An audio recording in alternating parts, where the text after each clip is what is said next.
Bonjour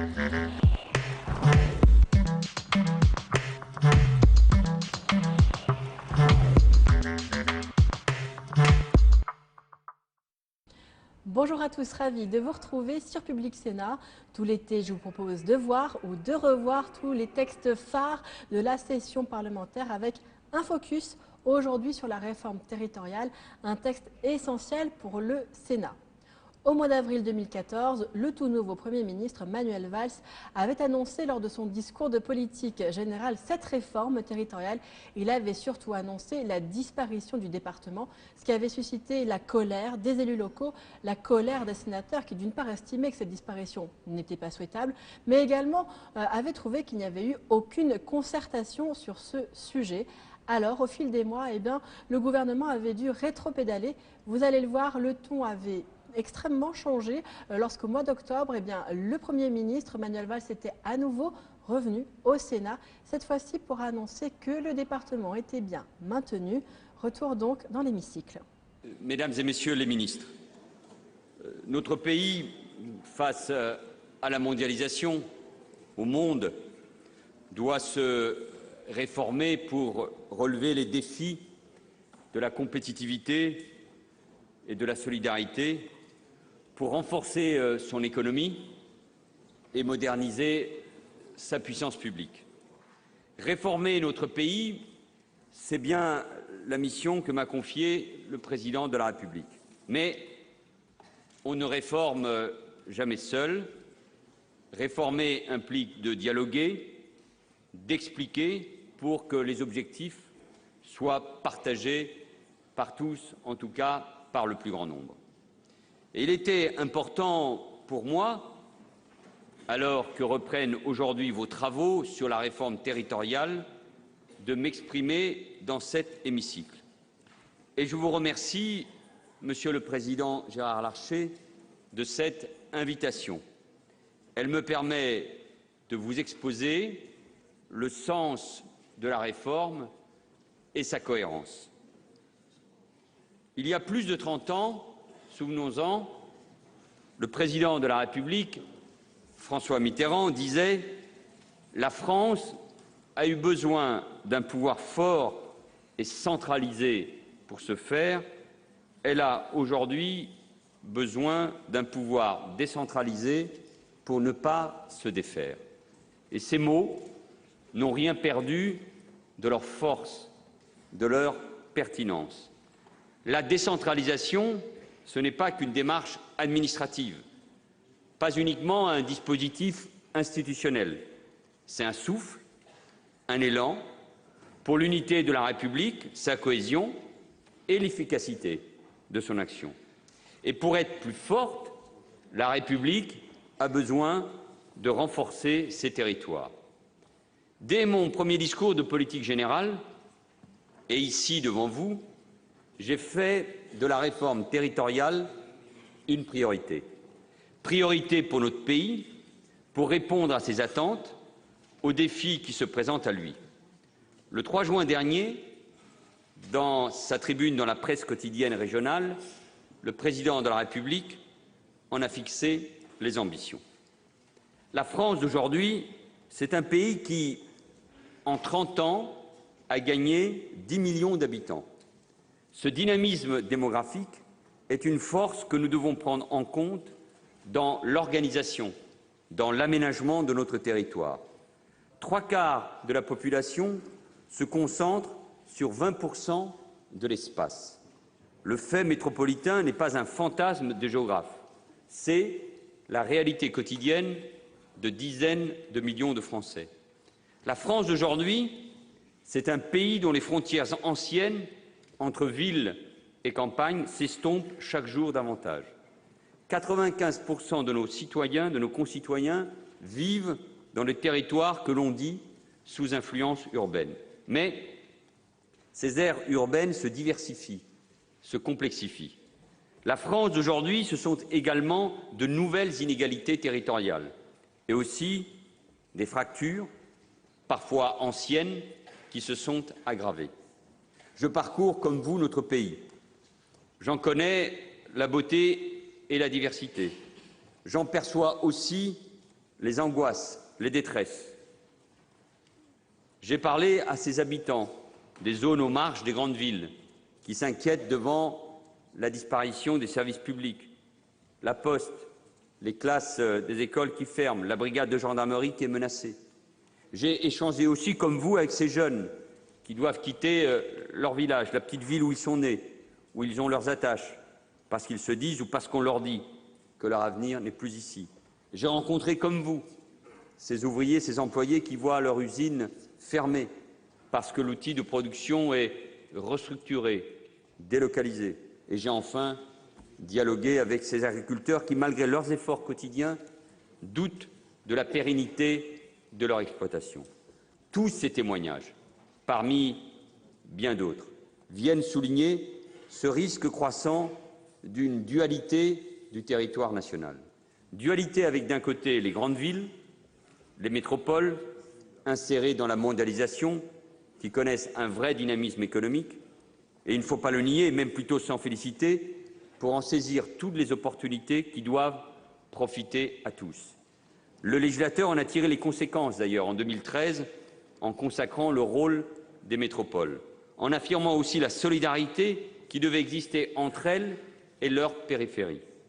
La dualité, c'est, à l'opposé des métropoles, des territoires qui se sentent à l'écart et subissent de plein fouet les effets de la mondialisation, les conséquences de la crise économique et sociale. Ces territoires sont fragilisés. Ils pensent être oubliés, abandonnés par la puissance publique. Ils ont le sentiment que le lien qui les unit à la République s'effrite jour après jour. Ce qui est remis en cause, c'est la promesse républicaine. Offrir les mêmes opportunités que l'on vive au cœur d'une métropole, en banlieue, dans une commune périurbaine, en montagne ou dans les Outre-mer. Ces fractures territoriales, ce sont aussi des fractures scolaires. Elles se sont accrues ces 15 dernières années. Les difficultés scolaires se concentrent dans certains établissements, dans les quartiers défavorisés, mais aussi dans les territoires ruraux. Et nous avons donc décidé, depuis cette rentrée, de relancer l'éducation prioritaire. Et je salue, en passant, l'expérimentation en cours dans les départements du Cantal et des Hautes-Pyrénées. Les élus locaux et les services de l'éducation nationale innovent pour réorganiser le maillage scolaire. Avec les moyens dégagés, ils développent des dispositifs pédagogiques comme l'accueil des moins de 3 ans ou le plus de maîtres que de classes. C'est là aussi un bel exemple d'intelligence collective et de pragmatisme. Mesdames et Messieurs les sénateurs, toutes ces fractures, vous les connaissez aussi bien que moi. Mais apporter des réponses adaptées nécessite une analyse fine, une analyse approfondie. C'est le premier objectif des Assises des ruralités engagées avec la ministre du Logement, de l'Égalité des territoires et de la ruralité, Sylvia Pinel. Il n'y aurait en effet rien de pire que des réponses identiques à des situations si diverses. La réforme de l'État territorial, qui est tout aussi fondamentale et complémentaire, engagée par le ministre de l'Intérieur, Bernard Cazeneuve, poursuit aussi cet objectif. Un État plus réactif qui s'adapte aux besoins des territoires et aux attentes des élus locaux. Nous devons réaffirmer la présence et le rôle de l'État, notamment dans les départements, là où les citoyens en ont le plus besoin. Dans un monde qui bouge si vite, l'immobilisme, le statu quo, l'absence de courage seraient pour notre pays des choix lourds de conséquences, des territoires sans moyens pour construire leur avenir, des élus locaux démunis face aux attentes de nos concitoyens. Pierre Mauroy, qui a tellement compté pour la décentralisation, avait vu juste. Aucune organisation politique ne peut s'abstraire des conditions de son époque. Et le cadre dans lequel la France évolue a été profondément bouleversé. Accélération de la mondialisation, élargissement de l'Union européenne, mobilité croissante des Français. De nouveaux équilibres, mais aussi de nouveaux déséquilibres se dégagent. Et soyons lucides, notre organisation territoriale actuelle peine à faire face à tout cela. Elle doit donc évoluer. Le premier objectif de cette réforme, c'est de renforcer tous les territoires, de doter les plus dynamiques des compétences nécessaires pour poursuivre leur développement économique, mais tout en veillant à ce que les territoires fragilisés ne soient ni abandonnés à leur sort, ni privés de chances de développement. Et le second objectif, c'est de redonner du sens à une action publique devenue souvent illisible. Et les doublons concernent aussi l'action de l'État et des collectivités locales. Oui, la clarification est l'objectif, Monsieur le Président Retailleau. Clarté, efficacité, baisse de la dépense publique, proximité. Clarté, efficacité, baisse de la dépense publique, proximité. Voilà ce que nos concitoyens attendent de leurs institutions. Sortons des caricatures. Contrairement à ce que j'ai pu lire ou entendre, cette réforme n'a pas pour but d'affaiblir les pouvoirs locaux ni remettre en cause l'action des élus. Au contraire, elle est une preuve de confiance renouvelée dans leur capacité d'agir pour l'intérêt général et le renforcement de l'efficacité de nos services publics. Cette confiance fait l'objet d'un consensus national. En 1982 et en 1983, il n'existait pas. Mais aujourd'hui, il fait l'objet d'un consensus national. Cela a été porté par Gaston Defferre, Pierre Joxe, Jean-Pierre Chevènement. Une confiance qui, grâce au président Jacques Chirac et à son Premier ministre, Jean-Pierre Raffarin, figure désormais dans notre Constitution. La République est désormais décentralisée, au même titre qu'elle est laïque, indivisible, démocratique et sociale. On peut regretter d'ailleurs que depuis 2007, aucune avancée n'ait eu lieu en matière de décentralisation. Et en effet, le projet de conseiller territorial n'en était pas une. Il n'apportait aucune réponse réelle et utile aux enjeux de nos territoires. La décentralisation, c'est donc un fondement de la France et le renforcement de sa démocratie. Depuis 30 ans, les politiques menées par les communes, les départements, les régions ont façonné nos paysages, modernisé les modes de transport et les équipements. Elles ont renforcé la solidarité, facilité l'accès du plus grand nombre à la culture, au sport, à l'éducation et plus récemment au numérique. Plus encore, la décentralisation a permis d'approfondir nos démocraties locales, de renforcer le lien de proximité, de confiance qui doit exister entre les citoyens et leurs représentants. Ce mouvement doit bien sûr se poursuivre. C'est le sens des textes sur le non-cumul. Et nous avons eu ici même de beaux débats. Mais c'est là une évolution majeure de nos pratiques politiques et une attente forte des Français qui veulent des élus se consacrant pleinement à leur mandat. C'est le sens également des avancées en matière de parité que j'ai portées devant vous. Mais d'ores et déjà, soyons conscients de tout ce qui a été accompli. Soyons conscients des évolutions que nous avons su mener ensemble et soyons certains, mesdames et messieurs les sénateurs, qu'aucun retour en arrière sur ces deux sujets, non-cumul et parité, ne sera possible. C'est ma conviction et j'en suis convaincu, elle est partagée par le plus grand nombre. La France, je le rappelais, est une et indivisible. Mais la vision d'une France uniforme, avec des territoires identiques, est dépassée. La carte administrative de la France doit donc tenir compte des spécificités locales. Et c'est du bon sens. Un territoire rural, par exemple, ne fait face ni aux mêmes réalités, ni aux mêmes défis qu'une métropole. C'est pourquoi je me suis engagé auprès des élus de montagne, des élus des territoires ruraux, j'y reviendrai, à adapter la réforme territoriale aux spécificités de leur territoire. Et je veux que nous soyons pragmatiques et que nous fassions confiance aux acteurs locaux. Mesdames et messieurs les sénateurs, une France qui change nécessite que notre organisation territoriale évolue. Les États généraux de la démocratie territoriale, portés, Monsieur le Président, par votre prédécesseur, furent une belle initiative pour lancer un mouvement. Mais, reconnaissons-le, face aux attentes multiples, parfois contradictoires, nous avons trop longtemps hésité quant à la direction que nous devions prendre. Puis, finalement, nous avons fait le choix de commencer par les métropoles. Madame la Ministre, texte porté par votre collègue Van Dierendonck. Au 1er janvier, 10 métropoles seront créées à Lyon, Bordeaux, Toulouse, Nantes, Brest, Lille, Rouen, Grenoble, Strasbourg et Montpellier. Et Nice existait déjà. Elles auront des compétences accrues en matière d'aménagement, d'innovation et de développement économique. Mais elles devront aussi renforcer les solidarités et en créer de nouvelles. Le rôle de nos métropoles sera pleinement atteint si elles réussissent à concilier rayonnement sur le plan européen, sur le plan mondial, proximité et cohésion sociale sur leur territoire. S'agissant du Grand Paris, il était essentiel que la région capitale franchisse une nouvelle étape.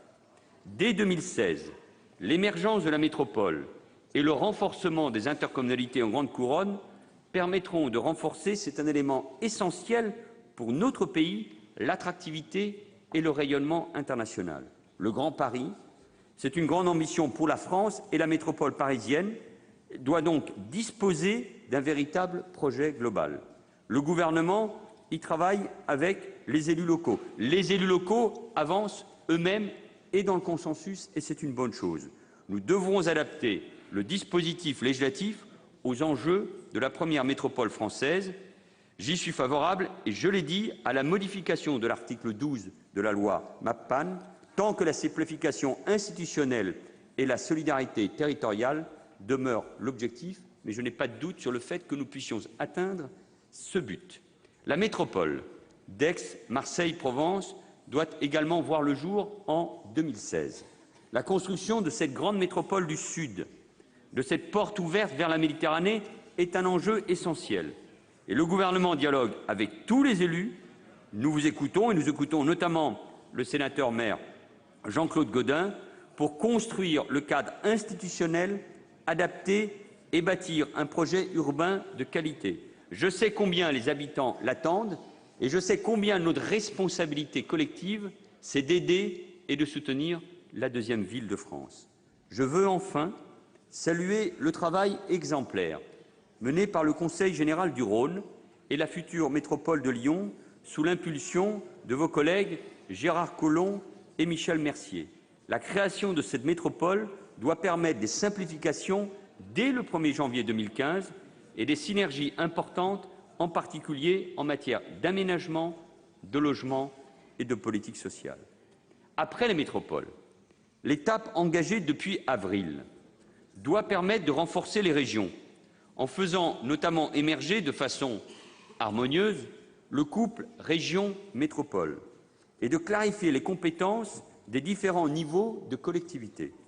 Votre Assemblée examinera dès aujourd'hui, ce soir, en deuxième lecture, le projet de loi sur la carte des régions. Il a été voté, cela n'aura échappé à personne, par une large majorité, et ce, dès la première lecture à l'Assemblée nationale. Cette nouvelle carte, elle semblait pour beaucoup impossible à tracer. Beaucoup y ont renoncé par le passé. Eh bien, dans quelques semaines, elle sera une réalité. Comme nous en sommes convenus, Monsieur le Président, le projet de loi sur les compétences sera débattu à partir du mois de décembre. Il sera présenté par la ministre de la Décentralisation, Madame Lebranchu, et le secrétaire d'État à la réforme territoriale, Monsieur Vallini. La nouvelle organisation territoriale, ce sont tout d'abord des territoires plus forts, capables de préparer l'avenir. Et c'est la mission des régions qui devront bénéficier de leviers puissants, de leviers stratégiques pour préparer leur avenir et celui de notre pays. L'avenir en matière d'éducation, de formation professionnelle et d'orientation au service de notre jeunesse. L'avenir en matière de transport et de mobilité. C'est essentiel pour la promotion d'un modèle de développement orienté vers la transition énergétique et écologique. L'avenir aussi en matière d'aménagement du territoire. Les régions doivent devenir les garantes d'un développement équilibré et de la redistribution des richesses. Appartenir à des régions fortes, ce sera ainsi une chance, en tout cas c'est leur défi, pour les territoires les plus fragiles. L'avenir enfin, bien sûr, en matière de développement économique et d'accompagnement des entreprises. Je suis favorable à de nouveaux transferts de compétences de l'État vers les régions en matière de développement économique et à l'expérimentation en matière d'accompagnement vers l'emploi. La revue des missions de l'État, engagée par Bernard Cazeneuve et Thierry Mandon, doit nous y aider. La réorganisation de toutes les compétences que je viens d'évoquer instaure donc aussi une nouvelle relation entre l'État et les régions, et je l'ai souligné au Congrès des régions de France. Elle crée la nécessité d'un dialogue permanent sur les grandes stratégies économiques et d'aménagement du territoire. Et pour bâtir ensemble cette nouvelle relation, j'ai proposé que le gouvernement et l'ensemble des présidents de régions se réunissent régulièrement. Des régions regroupées, c'est aussi un territoire national plus équilibré. La commission spéciale du Sénat a proposé une nouvelle carte des régions et je me réjouis que les sénateurs se saisissent pleinement de ce texte. J'ai déjà eu l'occasion de le dire au président Larcher. Le gouvernement sera très attentif à l'évolution des débats. Ils sont parfois vifs. Je pense par exemple à celui sur l'avenir de l'Alsace, dont nous connaissons tous et dont je connais la place dans notre histoire nationale et dans la République. J'ai reçu encore, il y a quelques jours, les parlementaires, ainsi que les présidents de la région et de 2 conseils généraux. Mais nous avons besoin de clarté et, à mon sens, la carte votée à l'Assemblée nationale a ce mérite. Je vous laisse, bien sûr, en débattre. Mais, en tout état de cause, 12 régions hexagonales, c'est le but que nous nous sommes donné. Quel changement et quelle réforme? Et à tous ceux qui disent que cette réforme territoriale n'apporte pas un changement, je leur demande de regarder en face en combien de temps nous avons réussi cette réforme et quels sont les changements que cette nouvelle carte de région apportera à notre pays. Assurer le développement de notre pays, c'est renforcer l'efficacité de l'action publique. C'est aussi veiller à sa proximité. C'est renforcer un second couple commune-intercommunalité. Les politiques publiques, que ce soit en matière de politique sociale, de vie quotidienne, de culture, de sport, doivent être élaborées au plus près des citoyens. Ceux d'entre nous qui ont été maires ou élus locaux savent combien les Français sont attachés à leur commune, à cette institution du quotidien, mais aussi à leurs élus. Le maire, c'est bien souvent le seul visage de la République dans une petite commune. Et le maire, c'est souvent le seul responsable public dans lequel beaucoup de nos concitoyens se reconnaissent. Les conseillers municipaux et aujourd'hui les conseillers communautaires, ce sont des milliers de femmes et d'hommes engagés et généreux. Pourquoi s'interrompre quand on parle des maires? Bénévoles ou quasi bénévoles pour la plupart, qui constituent le socle de notre vie politique. Et puisque nous l'avons évoqué il y a un instant, à l'occasion des obsèques de Christian Bourquin à Millas, dans son pays catalan, j'avais eu l'occasion de rappeler devant une foule nombreuse combien ces élus, et notamment ces maires, devaient être davantage respectés par leurs concitoyens, tant ils donnaient à leurs citoyens.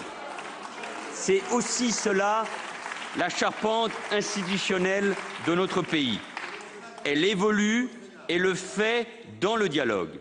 Les propositions de loi portées par les députés Jacques Pélissard, président de l'AMF, et Christine Pires-Beaune, un parlementaire de l'opposition, une parlementaire de la majorité, sur les communes nouvelles. Elles ont, je le sais, votre soutien, monsieur le sénateur François Baroin, visent à rendre les communes plus fortes et elles seront examinées à l'Assemblée nationale cette semaine et, je l'espère, rapidement au Sénat. Des communes plus fortes, ce sont aussi des communes qui savent travailler ensemble, construire une intercommunalité. Nous l'avons fait. J'ai été président d'une intercommunalité qui s'est élargie. C'est donc une chance pour mieux gérer, pour mutualiser, pour créer des projets de territoire. En somme, pour voir plus grand ensemble. L'intercommunalité, c'est aussi ce lieu où bien souvent l'intérêt général prime, où les élus dépassent les clivages locaux ou partisans Et les mêmes qui s'invectivent et qui s'interrompent dans un débat au Sénat et à l'Assemblée sont les mêmes qui, dans leur intercommunalité, votent ensemble des projets pour l'intérêt général. Et c'est cette France qui sait travailler pour l'intérêt général qui est attendue par les Français et non pas dans des hémicycles où on s'invective. Nous devons approfondir le processus intercommunal et je suis sûr que nous pouvons tous nous mettre d'accord là-dessus et penser les politiques à l'échelle des bassins de vie, et cela sur tout le territoire. Dans de nombreux endroits, le seuil de 20 000 habitants apparaîtra de fait comme un minimum et sera, dans de nombreux endroits, le seuil de 20 000 habitants apparaîtra de fait comme un minimum et sera largement dépassé. Dans d'autres, je l'ai dit, écoutez, il faudra l'adapter. Écoutez-moi, et tenir compte du nombre de communes, mais aussi de la densité, de la topographie. Il ne sert à rien de m'interrompre, d'autant plus que je vais vous surprendre. Et je l'ai indiqué, et je suis sûr que même parmi ceux qui crient, qui cherchent à m'interrompre, ils l'ont approuvé et applaudi. Je l'ai indiqué à la Convention de l'intercommunalité à Lille et devant les élus de montagne à Chambéry. Nous pourrions donner aux commissions départementales et aux préfets de département un pouvoir de modulation du seuil et moi je serai attentif aux propositions du Sénat sur les dérogations apportées. Monsieur et Mesdames les sénateurs, les périmètres des intercommunalités doivent se rapprocher des espaces vécus. C'est le moyen le plus efficace de permettre un égal accès aux services publics locaux. Et dans un contexte de vigilance quant à la dépense publique, que vous nous rappelez, ce développement des EPCI mettra fin au vrai millefeuille territorial dont on ne parle pas assez, celui des 13 400 syndicats intercommunaux. Et ces syndicats, je vous le rappelle, ce sont 17 milliards d'euros de budget, dont 9 en fonctionnement. Dans un souci d'économie, leur nombre devra être fortement réduit, comme nous y incite le rapport de M. Alain Lambert et Martin Malvy. Leurs compétences devront aussi évidemment être transférées aux intercommunalités et je partage l'attachement du président Didier Guillaume à cette dynamique. Avec l'élection des conseillers communautaires par fléchage, le même jour et par le même vote que les conseillers municipaux, l'intercommunalité a enfin trouvé progressivement la légitimité démocratique qui lui manquait. Cette démocratie intercommunale, nous devrons sans doute encore l'approfondir. Mais il faut, sur ces questions-là, du temps. Nous devrons aussi toujours garder à l'esprit que la gouvernance intercommunale, pour être efficace, doit reposer sur l'accord de chacun. Et je sais que c'est l'objectif de la proposition de loi de vos collègues Jean-Pierre Sueur et Alain Richard. Vous l'avez adopté la semaine dernière. Ce texte doit aboutir rapidement et sera donc inscrit à l'ordre du jour de l'Assemblée nationale avant la fin de l'année, comme je m'y étais engagé.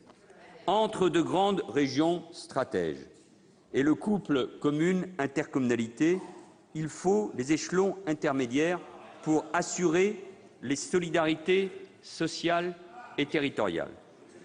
J'ai conscience, et je n'ai cessé de le dire, encore vendredi à la délégation de présidents de conseils généraux que j'ai reçue à Matignon, et je me rendrai au congrès de l'Association des départements de France à Pau dans quelques jours. Le rôle des conseils départementaux en matière de protection des populations les plus fragiles et de soutien aux communes est bien sûr indispensable. J'ai écouté les parlementaires, les associations d'élus et les élus des départements, les formations politiques aussi, et vous connaissez le dialogue que j'ai eu avec Jean-Michel Baillet, les radicaux de gauche, cher Jacques Mézard. Les assemblées départementales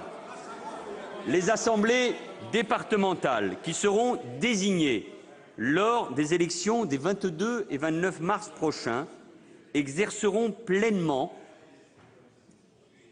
leurs compétences de solidarité si importantes pour nos concitoyens. Et je veux saluer à ce titre l'engagement des personnels des départements. Lors de cette phase de transition, je veux être très clair, la collectivité départementale pourra même être conforté sur ses compétences de solidarité territoriale et humaine, par exemple en matière d'ingénierie territoriale et d'accès aux services au public. Après 2020, le paysage territorial aura évolué. Les régions se seront approprié leurs nouvelles compétences. Les intercommunalités structureront plus encore qu'aujourd'hui les territoires. Alors, peut-être, le cadre départemental pourra évoluer. Là où il y a des métropoles, je vous ai lu, c'est évident. Et je note qu'il y a consensus sur ce point. D'autres initiatives bienvenues, cher Didier Guillaume, mais il y en a d'autres dans cette Assemblée, voient le jour, avec des rapprochements en cours entre conseils départementaux ou une meilleure coordination des intercommunalités. C'est un mouvement de réforme que le gouvernement entend construire avec les territoires pour permettre à chacun de trouver la forme d'organisation qui leur convient le mieux. Et cela prend nécessairement du temps. L'histoire de la construction intercommunale, au fond très récente, le montre bien. Nous avons donc 5 ans pour préparer sereinement les évolutions, pour donner aux élus de nouvelles opportunités d'adapter les organisations à la diversité des situations. Faisons confiance aux initiatives locales. Et je compte, moi, sur le Parlement, et en tout cas sur le Sénat, sur ce sujet-là, pour faire avancer les choses. Mesdames, Messieurs, la grandeur de la France, c'est la grandeur des territoires. Il y a bien sûr la question des institutions. Je viens de l'aborder. Il y a également la question des moyens. Là aussi, j'entends vos interrogations, vos remarques. Aussi, je tiens à le redire, l'effort de redressement de nos comptes publics incombe à tous, et les collectivités devront et doivent y prendre leur part. Cependant, cette politique de sérieux budgétaire, nous devons la mener en maintenant nos priorités. Et parmi ces priorités, il y a bien sûr l'investissement. Des propositions ont été formulées par les députés dans le cadre du projet de loi de finances. Je pense par exemple à la hausse du taux du fonds de compensation de la TVA. L'investissement local, c'est aussi la contractualisation avec les territoires. Et je sais que vous êtes toutes et tous vigilants aux discussions en cours sur les contrats de plan. Ils mobiliseront 12 milliards d'euros pour les transports, l'enseignement supérieur et la recherche, et la transition énergétique. Et pour que les régions disposent des capacités à investir, elles devront être dotées d'une fiscalité économique, dynamique et adaptée à leur mission. Les capacités financières des territoires, c'est aussi l'effort de péréquation. Nous avons décidé de le poursuivre. La réforme de la dotation globale de fonctionnement devra rapprocher les moyens du monde rural avec ceux des territoires urbains et je proposerai de confier à 2 parlementaires, l'un de la majorité, l'autre de l'opposition, une mission sur ce sujet-là. Les moyens des territoires, enfin, ce sont ceux pour l'école. Les maires, dans leur immense majorité, se sont mobilisés pour la réussite de la réforme des rythmes scolaires. Et grâce à eux, et je veux les en remercier, de nouvelles activités sont offertes aux enfants. Des parlementaires de tous les bancs, des élus locaux et leurs associations ont demandé que le soutien apporté aux communes soit poursuivi pour des accueils périscolaires de qualité. Des amendements ont été déposés ce matin à l'Assemblée nationale par les groupes CRC et RDP. Le gouvernement, avec la ministre de l'Éducation nationale, les soutiendra. Le fonds d'amorçage pour les rythmes scolaires sera donc maintenu à son niveau actuel. Les parlementaires proposent d'ajouter qu'un projet éducatif territorial s'assure de la qualité des activités. Mais ce dispositif devra être mis en œuvre avec souplesse, en tenant compte des situations locales. Et les services de l'État seront mobilisés pour accompagner les communes. Et comme j'ai eu l'occasion de l'indiquer ici même, dans cet hémicycle, au ministre François Baroin, je reste à la disposition des maires de France pour avancer sur la question et des finances locales et du financement de cette réforme concernant les rythmes scolaires. Mesdames et Messieurs les sénateurs, Cette réforme territoriale marquera une étape.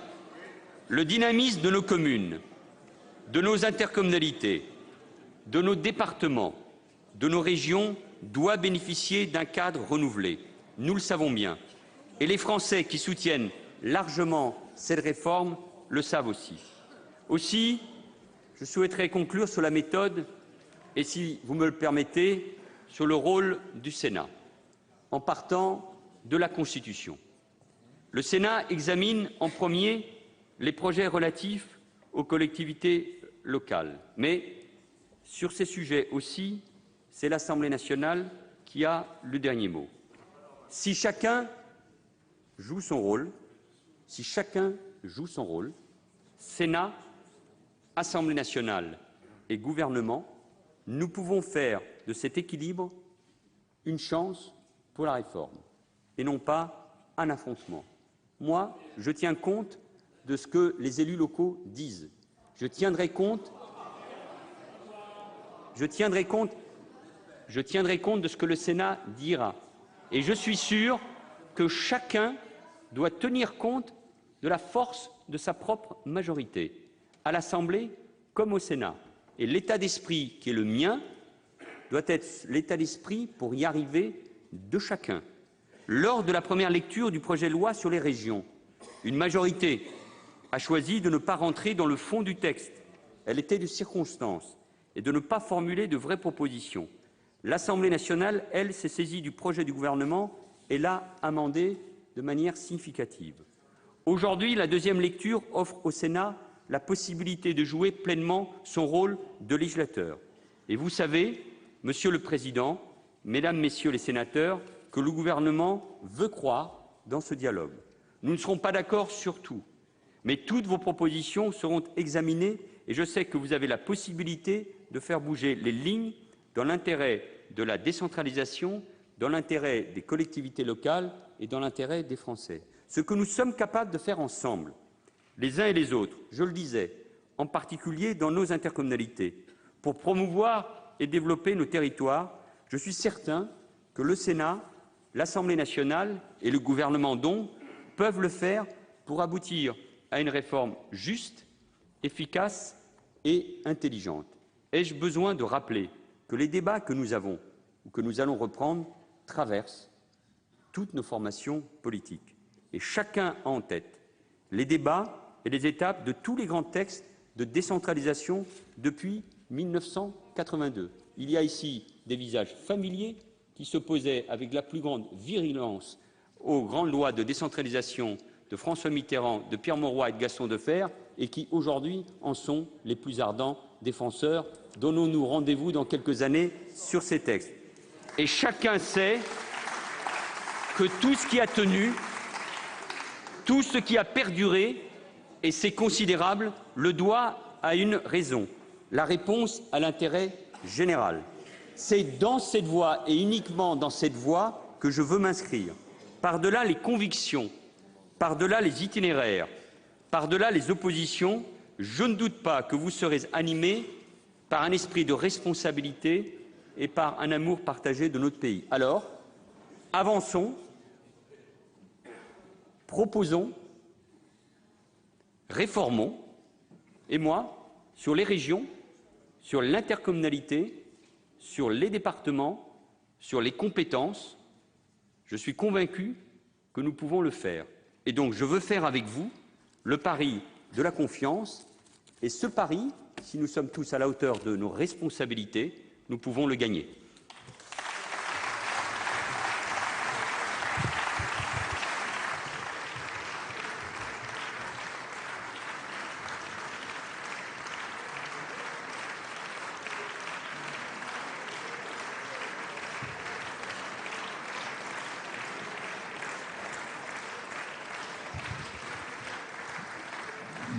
Merci, Monsieur le Premier ministre. Dans la suite de notre débat, la parole est maintenant aux orateurs des groupes. Le premier orateur inscrit est le président Jacques Mézard. Vous avez la parole, Monsieur le Président.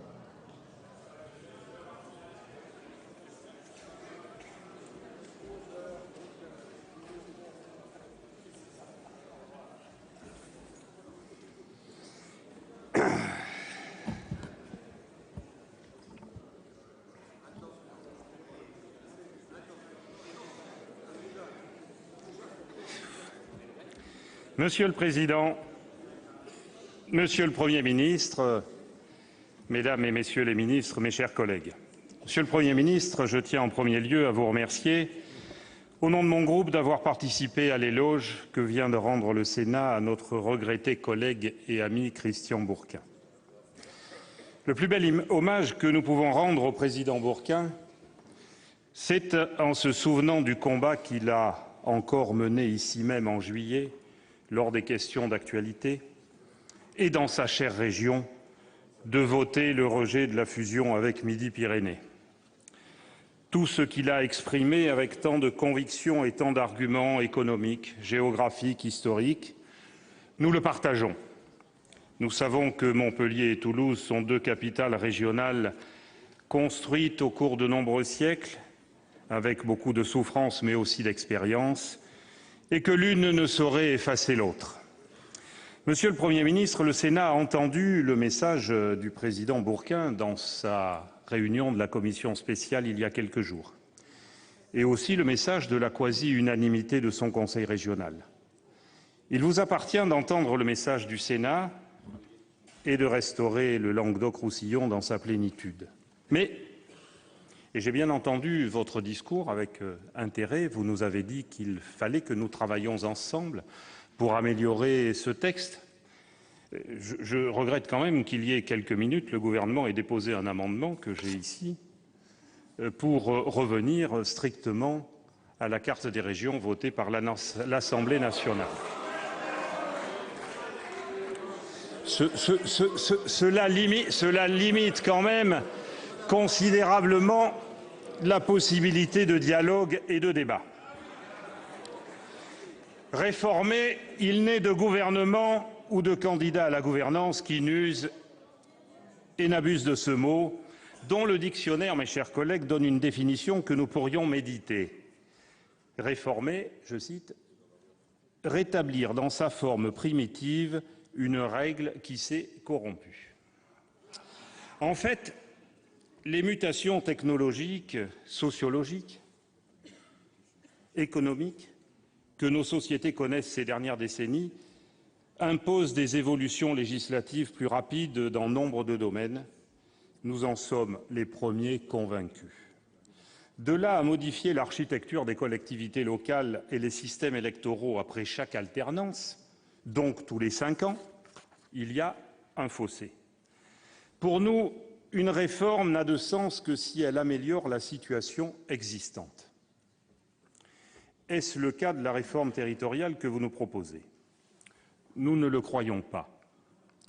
Et chaque semaine qui passe nous confirme dans cette appréciation. Manifestement, les gouvernements successifs ne font pas confiance à l'intelligence territoriale. Le rapport Belot ne prévoyait aucunement le conseiller territorial. Le rapport Raffarin-Cratinger ne pouvait sérieusement être le précurseur des 2 projets de loi validés le 19 juin dernier par le Conseil des ministres.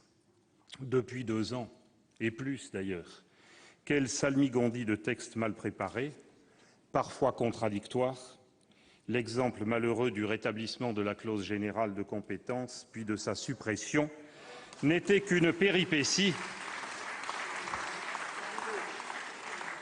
d'un ensemble où personne, et surtout pas un élu local, n'y trouve cohérence ni vision d'ensemble. Un jour blanc, un jour noir pour une réforme tout en gris, un chemin chaotique vers des lendemains instables. Je n'ai strictement rien à retrancher à ce que je disais à cette même tribune le 3 juillet dernier. Nous avions raison de considérer que ce projet de loi ne reposait pas sur une véritable étude d'impact, n'était le produit d'aucune concertation, d'aucune consultation des collectivités régionales concernées, dont plusieurs se sont néanmoins exprimées très fortement en opposition, bien que très majoritairement dirigée par vos proches. Comment comprendre la finalité réelle de ces projets quand on les compare, et je l'ai fait dans les mois passés, au discours du président de la République avant et après son élection, et j'y étais, à vos déclarations ici même, Monsieur le Premier ministre, lorsque vous étiez ministre de l'Intérieur et que vous défendiez devant nous le projet binôme. Je vous cite. « Certains continuent de croire que moderniser la vie politique locale, c'est supprimer un échelon. » Un peu plus loin, « Le département est un échelon de proximité essentiel, un échelon républicain par excellence. » Je continue. « On n'améliore pas l'efficacité des politiques publiques en éloignant les citoyens des décisions. »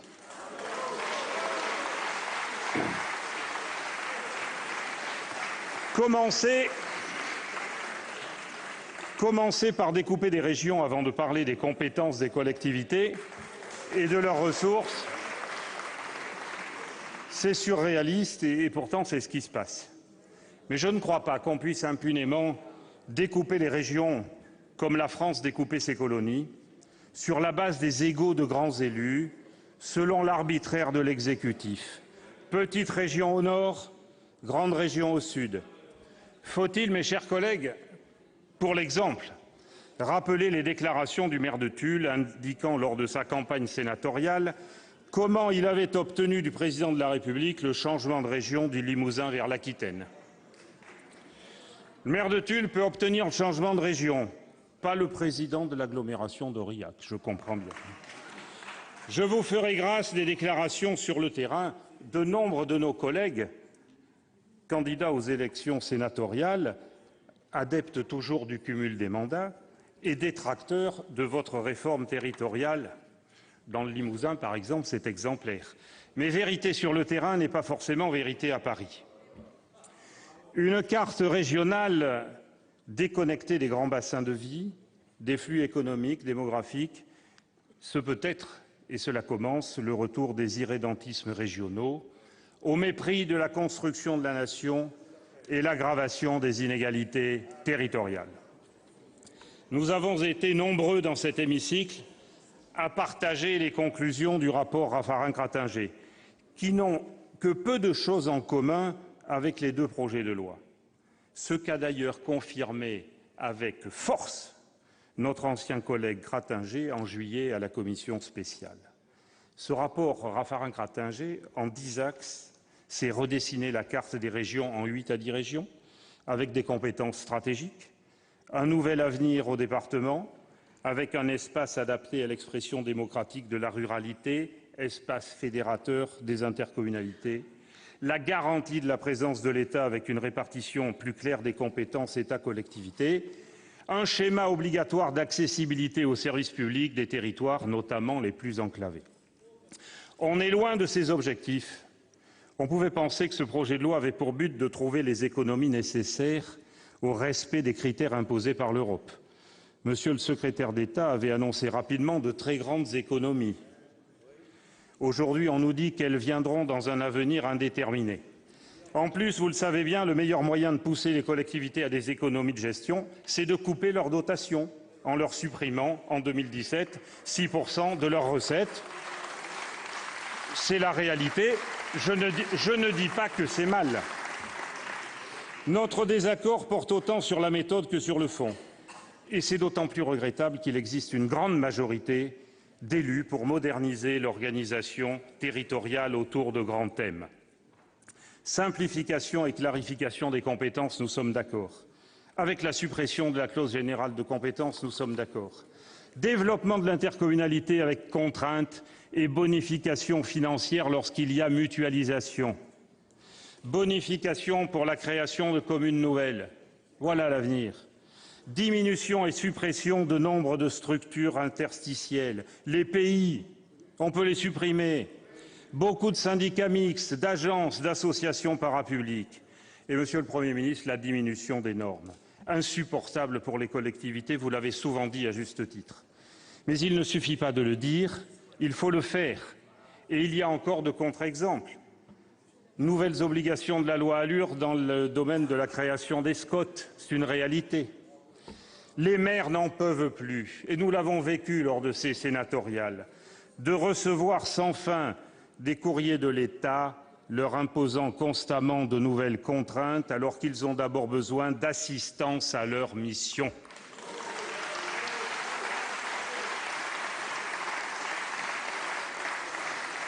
Un mot sur les territoires dits ruraux. expression ambiguë, car il est des territoires ruraux riches et d'autres fragiles, de par leur éloignement des centres de décision, des pôles économiques, de par leur démographie déclinante et vieillissante.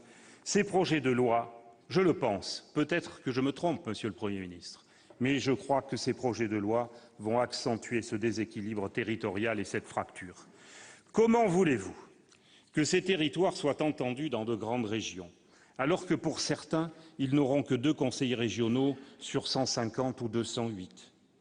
Vous vous retranchez derrière la jurisprudence du Conseil constitutionnel à tort, comme vous l'avez fait pour le binôme. C'est en tout cas un traitement injuste que vous infligez à ces territoires, et ce ne sont pas les assises de la ruralité qui changeront le problème. Faire des états généraux de la démocratie territoriale ou des assises de la ruralité, c'est aussi productif que d'enterrer les problèmes en créant des commissions. En outre, c'est bafouer l'expression de sensibilités politiques diverses, pourtant consacrée par le texte même de la Constitution. Pour certains territoires, comme celui que je représente, nous allons vivre non une fusion, mes chers collègues, mais une annexion, d'autant plus insupportable que la voix de nos 2 représentants sera étouffée, au mépris de notre histoire, de la géographie, de la proximité. J'aurai le privilège de représenter le département le plus enclavé de France, tant par rapport à Paris qu'à la future métropole régionale à 11 heures de train et 9 heures de route aller-retour. De tout cela, je ne saurais vous remercier et ne puis que vous adresser du haut de cette tribune une protestation solennelle. Ce texte est mortifère pour le territoire qui est le mien et la sensibilité politique à laquelle je suis profondément lié. Monsieur le Premier ministre, j'ai respect et estime pour vous, vous le savez. Mais pour tout cela, je continuerai à combattre votre projet de loi.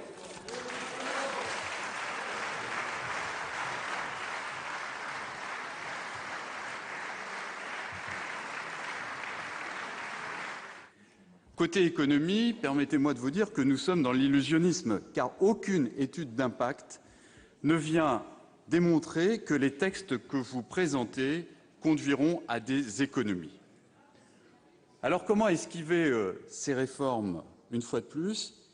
Eh bien, vous nous proposez cette fausse réforme structurelle qui consiste à faire un redécoupage des régions. On fait croire aux Français qu'en divisant par 2 le nombre des hôtels de région, en diminuant le nombre supposé coûteux des élus, on réalisera des économies spectaculaires. C'est vrai qu'avec une carte facile à reproduire dans les journaux, on fait semblant de réformer, tandis qu'on laisse sous le tapis les vrais défis qui gênent.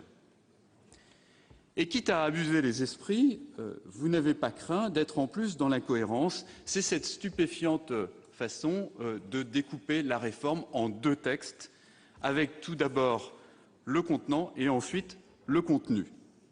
Alors peut-être que les experts en communication ont mesuré qu'il était plus facile de vendre une jolie carte en couleur que de fastidieux transferts de compétences, mais je vous dis qu'en donnant l'illusion du mouvement, et en commençant par ce qu'il y a de plus aguichant, nous passons à côté de la vraie réforme.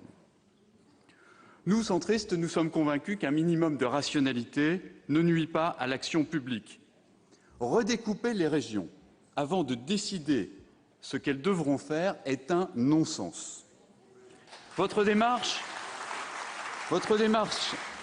serait celle d'un architecte qui commencerait à construire un bâtiment sans savoir ce que ses clients veulent en faire. Avouez que les risques de déboire sont élevés. Et ce faisant, vous nous placez, vous l'avez d'ailleurs dit tout à l'heure, dans une alternative pénible. Je le dis devant mes collègues. En effet, soit nous nous rebellons contre la méthode et votre majorité, quand bien même réduite, la majorité socialiste à l'Assemblée nationale fera seule le texte, et vous en profiterez pour décrire le Sénat comme une assemblée d'inénarrables conservateurs, soit nous tentons de limiter les dégâts, et c'est ce que nous allons faire en votant un texte amendé, mais alors vous voulez faire de nous vos complices de cette réforme à l'envers. Eh bien, nous allons essayer, dans cet exercice difficile, à travers les débats, de surmonter l'obstacle. car c'est tactiquement sans doute bien joué pour vous, mais c'est dommage pour notre pays. Car cette réforme, et vous l'avez dit d'ailleurs vous-même à la fin de votre propos, ne mérite pas un combat caricatural. Et vous savez que nous souhaitons ardemment avancer sur ce dossier. Nous en avons terriblement besoin. Et puisqu'on parle de besoin, puisque nous voulons faire des économies, j'ai quelques suggestions à vous faire pour économiser, par exemple, 200 millions d'euros dès l'année prochaine. Rétablissez donc la journée de carence dans la fonction publique.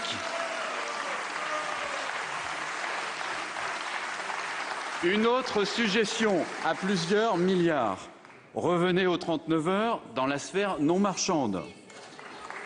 Une autre suggestion encore, assouplissez le statut de la fonction publique territoriale. Avons-nous besoin d'un régime ultra verrouillé, identique à celui qui protège un agent des impôts ou un magistrat pour un ingénieur territorial ou pour un gardien de musée municipal? S'il vous plaît, si vous ne le pensez pas, donnez de l'air aux collectivités locales. Laissez-les respirer. J'en reviens à notre vision de l'architecture territoriale. Chacun connaît ici notre attachement à la décentralisation. Et je réaffirme que nous sommes favorables à une poursuite de la réforme de nos collectivités. En dépit de ses imperfections, la loi de décembre 2010 a permis de nombreuses avancées. Tout le monde le reconnaît maintenant. Mais cette loi n'a jamais eu vocation à clore le débat. Nous sommes pour la réforme. Oui, il faut s'attaquer au millefeuille territorial. C'est ainsi que nous prônons une carte des régions au nombre réduit entre 8 et 10, disposant de compétences stratégiques et s'appuyant sur un département profondément rénové. Ce modèle, le Sénat le connaît bien, puisque c'est celui qu'avaient défendu nos collègues Yves Crattinger et Jean-Pierre Raffarin, ici. Et à plusieurs reprises, d'ailleurs, vous avez présenté votre réforme en vous appuyant sur leur rapport. Mais en oubliant un aspect fondamental, c'est que de grandes régions ne seront efficaces que si elles s'appuient sur un échelon départemental, à l'exception, nous en convenons, des aires urbaines très denses. Nous pensons également que dans un État unitaire décentralisé, un pouvoir d'adaptation doit s'exercer au niveau local. Nous militons aussi en faveur de l'adoption de lois cadres autorisant l'exercice d'un pouvoir réglementaire décentralisé. Nous pensons qu'il s'agit d'un excellent moyen de maîtriser la dépense publique. Par exemple, essayons de décliner un principe nouveau concernant le RSA. Pourquoi le RSA, versé en Lozère ou en Mayenne, serait-il du même montant que celui versé à Paris? Puisque vous nous avez dit que l'universalité n'était pas l'uniformité, eh bien, essayons de réfléchir un peu plus loin. Laissez donc aux conseils départementaux volontaires la capacité à tenir compte de l'adaptation nécessaire. Enfin, on ne peut pas faire de l'économie d'une réflexion sur le nombre de communes, et vous l'avez dit. Oui, la commune doit rester l'échelon de base dans notre organisation territoriale. Mais ça ne veut pas dire qu'il soit satisfaisant de conserver des communes de 20, 30, 40 habitants et parfois moins. Au niveau communal, comme pour les échelons supérieurs, le principe de base doit être le même. Inciter les élus à proposer la modernisation et la rationalisation de leur collectivité. En un mot, faire confiance aux élus. Nous devons être ici, en tant que législateurs, nous devons être des facilitateurs de ces évolutions imaginées au niveau local. Une réforme territoriale qui marche, ce n'est pas et ce ne sera jamais une réforme imposée depuis Paris. Le mauvais exemple que je veux citer, sans être trop long sur cet exemple, c'est la loi sur la métropole Aix-Marseille-Provence, votée par le Parlement, avant que l'étude d'impact ait été réalisée et sans concertation avec les élus locaux. Les communes du Bouches-du-Rhône ont conçu un projet équivalent à celui de l'Île-de-France et elles demandent, ces communes, à être entendues comme le sont celles du Grand Paris. Nous devons apporter des solutions innovantes en matière de fusion de communes. 13 fusions de communes ont été réalisées depuis la loi 2010, c'est-à-dire 13 communes nouvelles sont nées. Ce bilan est trop modeste. Nous devons continuer. Et la proposition de loi déposée par Jacques Pélissard doit permettre aux élus de saisir plus facilement cette opportunité. Et je vous dirais qu'à l'échelon départemental, c'est la même chose. Dans notre conception, si les conseils départementaux veulent fusionner, nous devons faciliter ces rapprochements par un cadre législatif souple. Vous nous proposez, dans un autre domaine, de remettre à plat la carte de l'intercommunalité. L'article 14 du projet de loi dit NOTRe prévoit, je cite dans l'exposé des motifs, une nouvelle orientation de la rationalisation de la carte intercommunale resserrée autour des bassins de vie. Cette notion de bassin de vie comme élément structurant de l'intercommunalité, nous y sommes favorables. Le problème, c'est que votre article 14 ne s'arrête pas là, il prévoit surtout un accroissement de la taille minimale de 5 000 à 20 000 habitants. Nous avons bien entendu tout à l'heure votre appréciation nuancée et nous serons très vigilants car nous sommes fermement opposés à ce seuil appliqué partout de 20 000 habitants. Là aussi, j'ai envie de vous dire, universalité ne signifie pas uniformité. Oui à des intercommunalités fortes et spatialement cohérentes, non à des rassemblements artificiels autour du concept de 20 000 habitants. Voilà quelques mots. Je voudrais terminer en parlant du calendrier électoral. Quelle confusion, Monsieur le Premier ministre. Autant d'atermoiements sur un sujet aussi important. Ce n'est pas sérieux. D'ailleurs, je pense qu'au fond de vous-même, puisque vous avez été élu local, vous savez qu'on ne peut pas gérer des collectivités avec un calendrier qui évolue chaque jour. Pensez-vous qu'on puisse redonner confiance aux citoyens et aux électeurs en procédant ainsi? Alors, si j'ai bien suivi, les élections départementales auront finalement lieu en mars 2015. Soit, nous en prenons acte, mais je me permets une remarque, c'est que si nous voulons des conseils départementaux qui fonctionnent normalement, il faut que le mandat puisse aller à l'échéance des 6 ans. C'est-à-dire que le mandat doit aller jusqu'à l'année 2021. Il n'est pas concevable qu'il y ait une exception pour ce mandat. En venant vous exprimer devant le Sénat, vous rendez hommage, Monsieur le Premier ministre, au travail de notre Assemblée, mais aussi à tout le travail qui va s'accomplir dans les mois qui viennent. Le Sénat est le représentant constitutionnel de nos collectivités territoriales. Il entend pleinement jouer ce rôle. Nous voulons, avec la nouvelle majorité, redonner toute sa force à la voix du Sénat. Le Sénat doit apporter à nouveau, chers collègues, sa plus-value, son expertise, qui s'appuie notamment par des élus enracinés dans leur territoire et aussi par le vote de textes qui sont confrontés avec la vision de l'Assemblée nationale. Évidemment, Monsieur le Premier ministre, ce Sénat-là, des élus enracinés dans leur territoire, nous avons bien compris que vous n'en vouliez plus depuis la loi sur le non-cumul de mandats applicable également au Sénat. Nous le regrettons et nous continuerons, tant que c'est encore possible, à porter notre vision des territoires, celle du Sénat, celle des élus des territoires. Je vous remercie. Merci, Monsieur le Président. La parole est au Président Bruno Retailleau pour le groupe UMP. Vous avez la parole, Monsieur le Président. Monsieur le Président, Monsieur le Premier ministre, Mesdames, Messieurs les ministres, chers collègues, vous me permettrez de commencer mon intervention en saluant l'initiative de notre Président du Sénat, Gérard Larcher, qui a invité le Premier ministre à remettre en perspective cette réforme. Merci à notre Président, merci aussi au Premier ministre de l'avoir accepté. Et j'espère qu'à l'heure qu'il est, il ne le regrette pas d'ailleurs. Je voudrais dire que cette remise en perspective était nécessaire. Elle était doublement nécessaire. Nécessaire d'abord parce que tous, qui que nous soyons, quels que soient les sièges où nous sommes désireux de remettre le Sénat au cœur de cette réforme. Mais nécessaire, plus encore, pour sortir de la confusion. Car enfin, cette réforme est née dans la panique de l'après-municipal, et elle est marquée par le double saut, le double signe de l'improvisation et de la contradiction. Improvisation avec une carte régionale dessinée sur un coin de table, improvisation toujours avec des économies proclamées sans jamais en fournir la moindre justification, et pour cause, et contradiction, puisqu'on est parti avec le discours du président de la République en Corrèze, qui proclamait son amour pour les départements. Et je ne parle pas de l'engagement numéro 54 pendant la présidentielle, en passant par la suppression des départements pour arriver désormais à un département à 3 vitesses, où est la logique.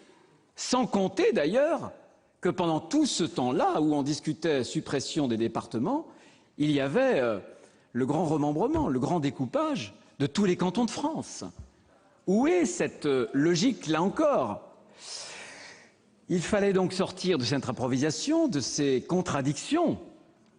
Et je pense que cette confusion a été sanctionnée dans les urnes, le 28 septembre dernier. Alors est-ce à dire qu'aujourd'hui, on ne doit rien faire?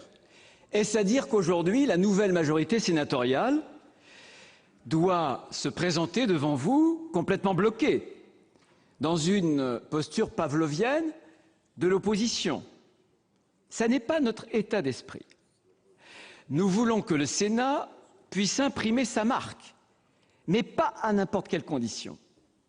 Il y a 2 conditions. La première, c'est que nous ne nous contenterons pas de paroles. Les amendements que j'ai vus, notamment sur la carte, ont produit sur moi le même effet qu'ils ont eu sur le président Mézard. Je vous ai entendu parler de volonté de dialogue, vous ne souhaitez pas la confrontation, mais si c'est simplement pour entendre le Sénat débattre, si c'est simplement pour ne retenir aucun de nos amendements, vous aurez un Sénat de combat, Monsieur le Premier ministre. Croyez-moi. Ce que nous voulons, la feuille de route que nous voulons, c'est le rapport Cratinger-Raffarin, Raffarin-Cratager, pas la découpe, dans toute sa logique, dans toutes ses conséquences. La deuxième condition aussi, la deuxième des conditions de l'ouverture des sénateurs, c'est que vous acceptiez de donner non seulement du sens, mais de redonner une vision. Vous avez commencé à le faire, mais imparfaitement, je vous dirai pourquoi tout à l'heure, à cette réforme. Et je pense qu'il va falloir trancher, pas seulement dans le discours, mais dans les actes et dans le texte, 3 contradictions fondamentales. La première des contradictions, recentralisation ou décentralisation.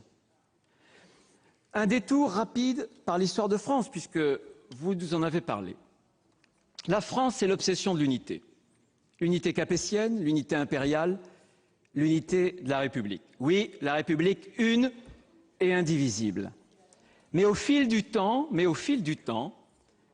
on s'est aperçu que l'unité nationale ne pouvait pas aller sans une forme de respiration territoriale. Ce sont les provinces sous l'Ancien Régime, les communes, les départements sous la République. C'est cet effort permanent de synthèse entre l'unité et la diversité.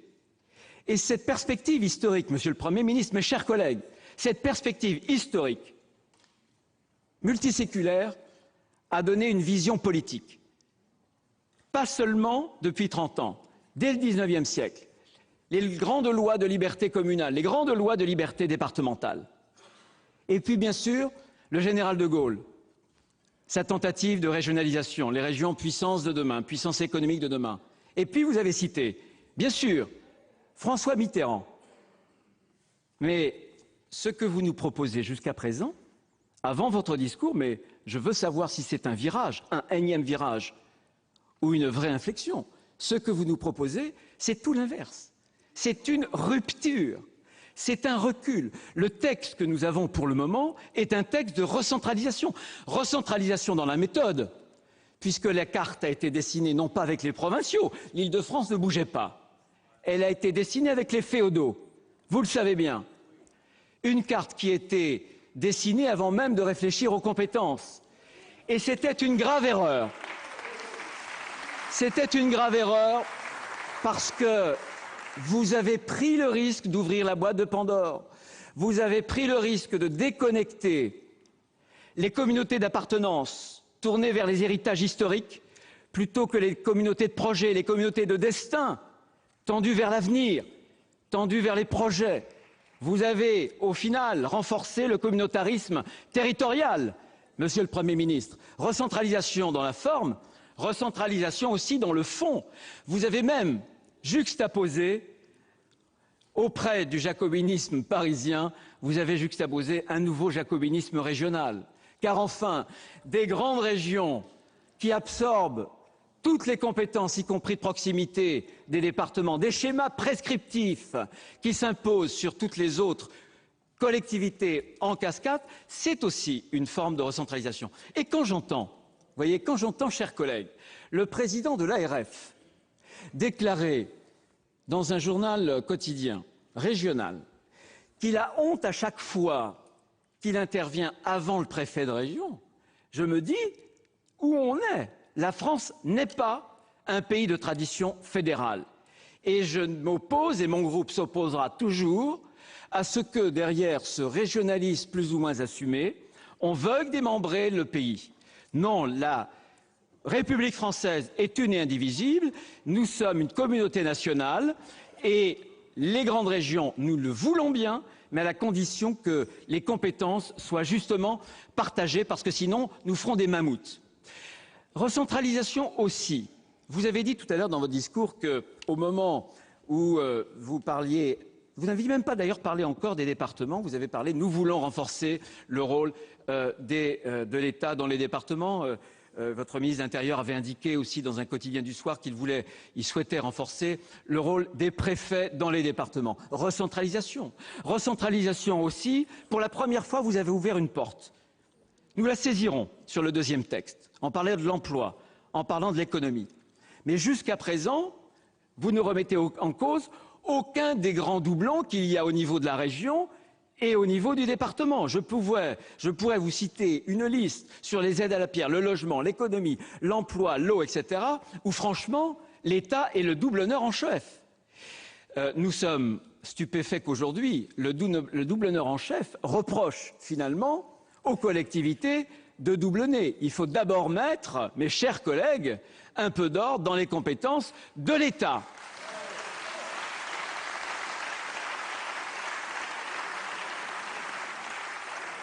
Et Monsieur le Premier ministre, c'est cette incapacité à penser dans le même mouvement jusqu'à présent, la réforme territoriale et la réforme de l'État, qui vous rend incapable de produire le moindre euro d'économie globalement et qui vous obstrue le chemin pour une véritable réforme de l'État.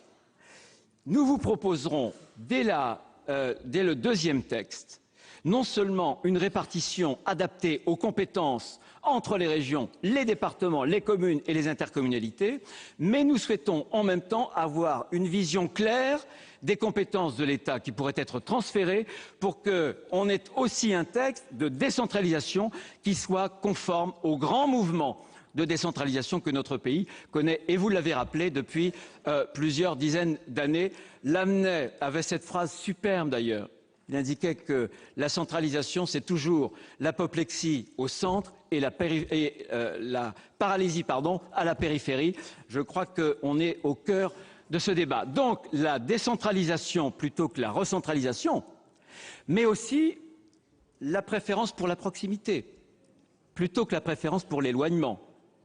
Parce que la réforme telle que vous la portez depuis des mois et des mois, c'est quoi? Ce sont des grandes régions avec l'effacement des départements et ce sont des grandes intercommunalités avec l'affaiblissement après-demain ou demain même des communes. Cela ne peut pas marcher.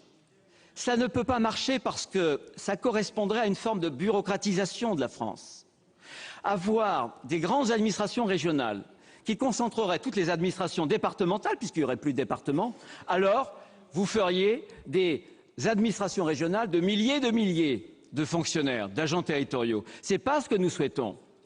Et en plus, cette déterritorialisation ne correspond pas au remède qu'il faut apporter aux trois grandes frises françaises, Quelles sont ces trois grandes crises françaises? La première, la démocratie.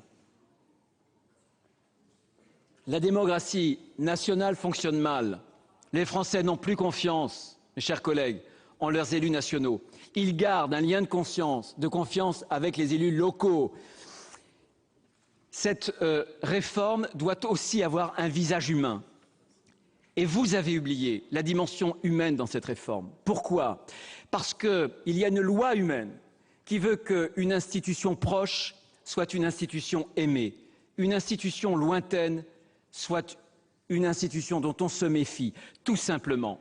La démocratie nationale se reconstruira par la démocratie locale. Ce n'est pas en affaiblissant ces liens entre les citoyens et leurs élus que vous parviendrez à revigorer la démocratie nationale. C'est la grande leçon des Grecs. Certes, leur démocratie, elle était naissante, elle n'était pas parfaite, mais elle est née dans la cité, dans un espace humain. Première des crises françaises, l'autre des crises françaises aussi, la fracture territoriale. Je suis heureux que vous en ayez parlé. Je suis un électeur de Christophe Guilluy. Le problème aujourd'hui, c'est que vous avez des métropoles. Bien sûr, elles sont importantes. Bien sûr, on a souhaité les conforter, qui sont en prise avec la mondialisation. Et puis, vous avez une France périphérique, la France des oubliés, la France des invisibles, la France des fragilités sociales, qui a l'impression d'être abandonnée. Eh bien, si vous n'avez plus de départements qui assurent la cohésion territoriale, cette France-là, vous renforcerez son sentiment d'abandon. Et ne nous dites pas qu'il faut encore attendre 5 ans pour déterminer l'avenir du département. Si vous nous dites dans 5 ans on verra, ce sera trop tard. Vous ne pouvez pas susciter tant d'instabilité. Déjà, la baisse des dotations, c'est une instabilité fondamentale. Et ça n'est pas, mes chers collègues, seulement 11 milliards, ce sera en cumul entre 2013, fin 2013 et la fin 2017, moins 28 milliards d'euros par rapport au niveau des dotations de la fin de 2013. Ce sera une ponction terrible sur l'investissement. La fracture territoriale, bien sûr, les départements, là aussi, sont un remède. Et enfin, la troisième des crises sur laquelle je veux insister, c'est l'économie. J'en ai parlé avec la baisse probable des investissements.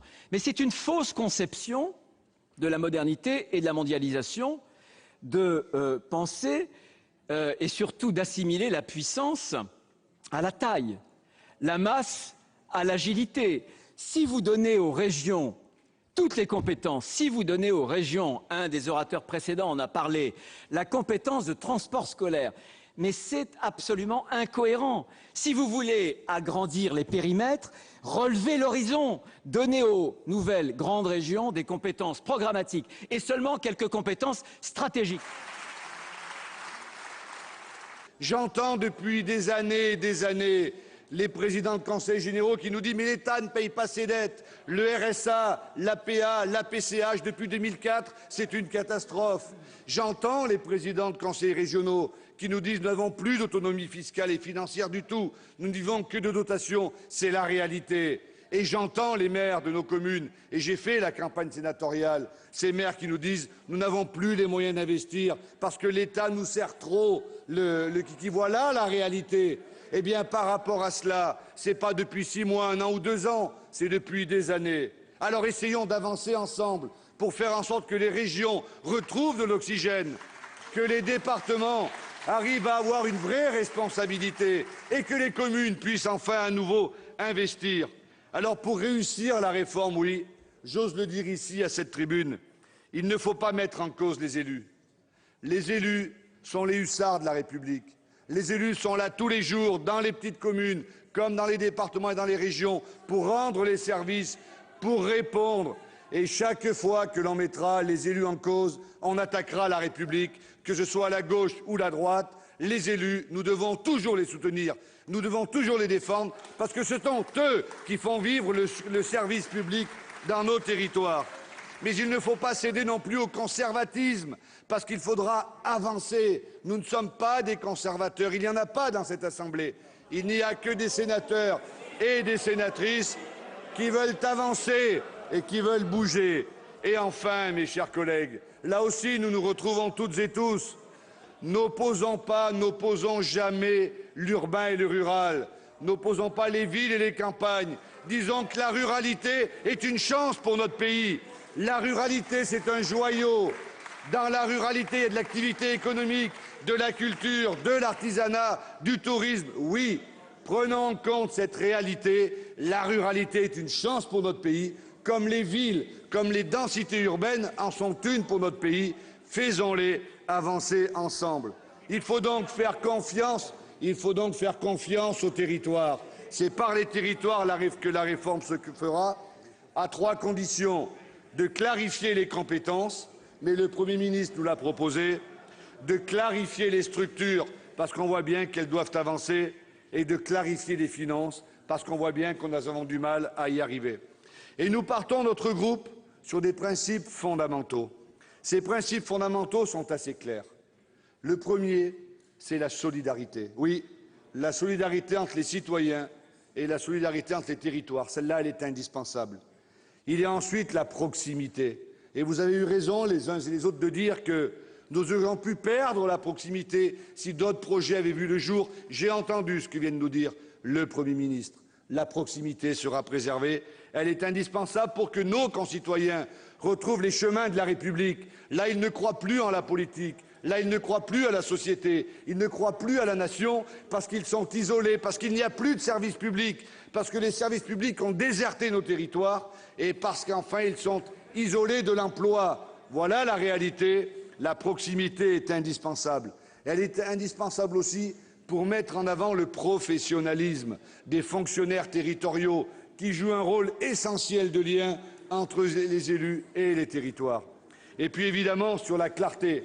Mais le Premier ministre nous a rassurés tout à l'heure, ce qu'il nous propose, c'est beaucoup de clarté et enfin de l'efficacité. Alors, mes chers collègues, mesdames et messieurs les sénateurs, je pense que nous pouvons nous retrouver, peut-être nous retrouver sur un socle territorial commun, si nous regardons le texte et pas le contexte.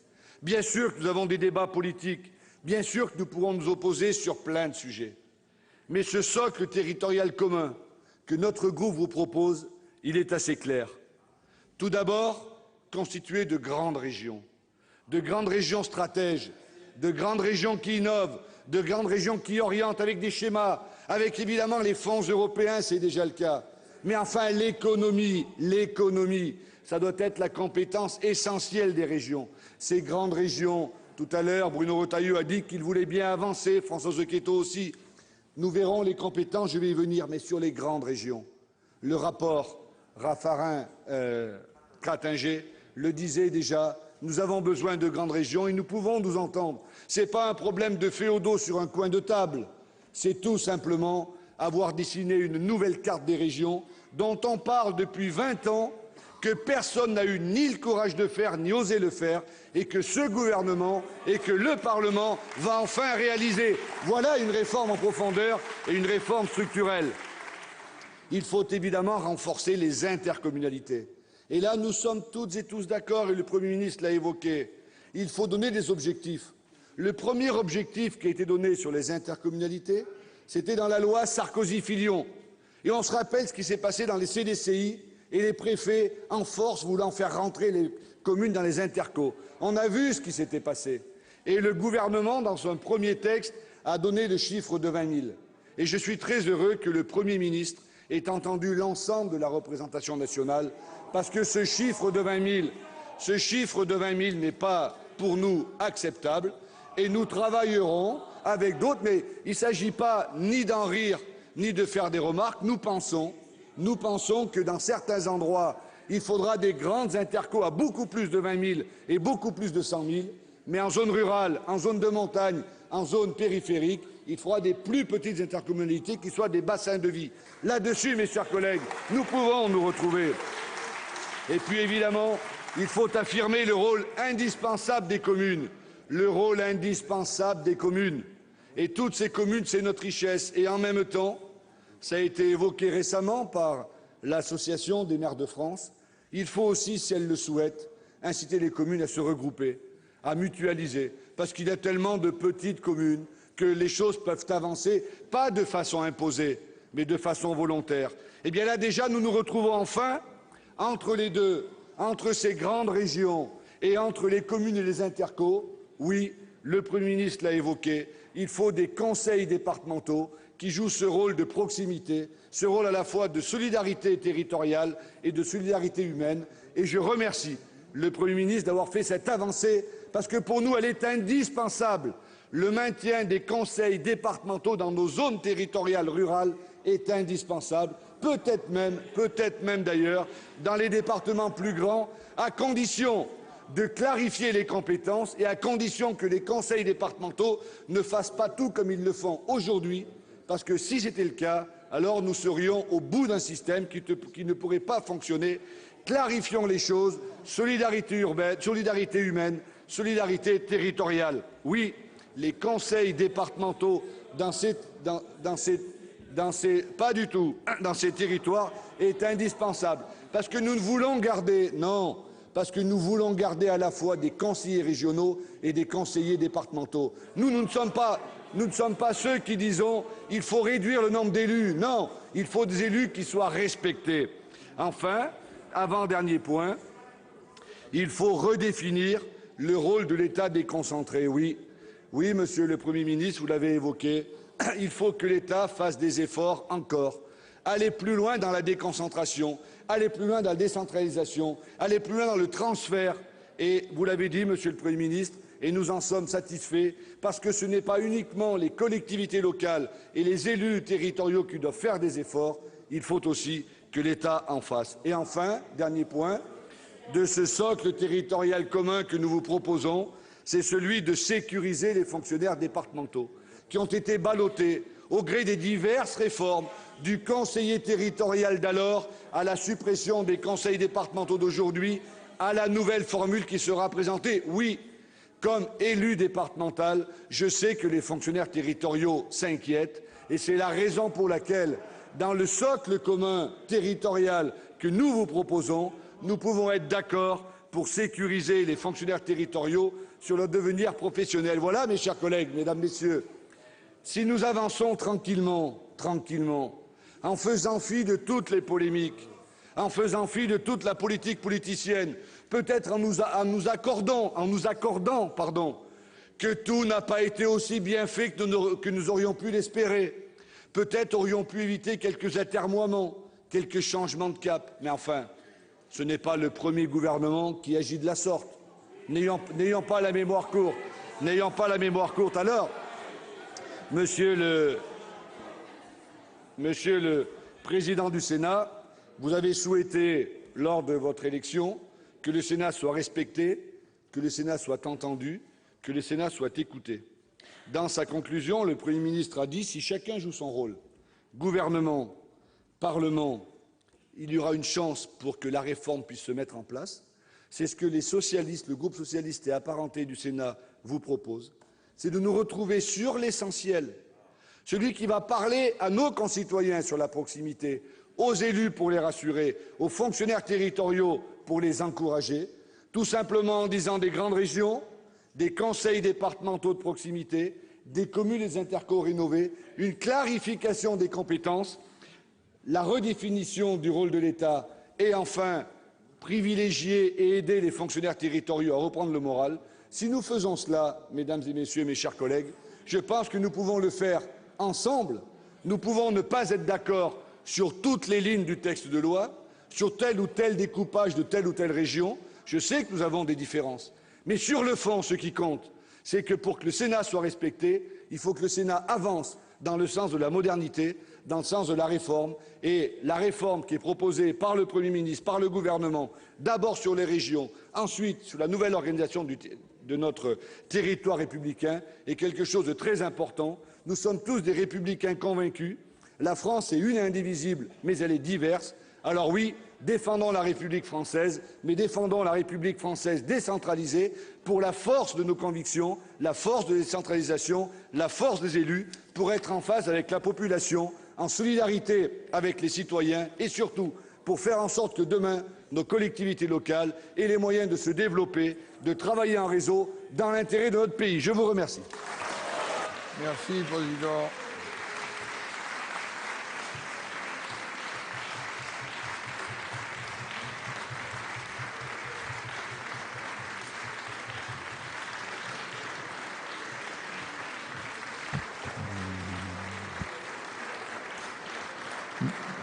Merci, Monsieur le Président. La parole est maintenant à notre collègue Ronan Dantec pour le groupe écologiste. Vous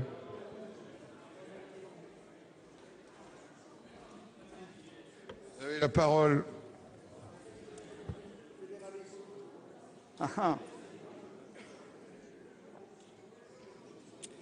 Monsieur le Président, Monsieur le Premier ministre, Madame et Messieurs les ministres, mes chers collègues, les écologistes défendent depuis toujours un renforcement des compétences des collectivités territoriales, car nous considérons que c'est bien au plus près des citoyens et en s'adaptant aux spécificités de chaque territoire que nous sommes en capacité de développer au mieux l'action publique.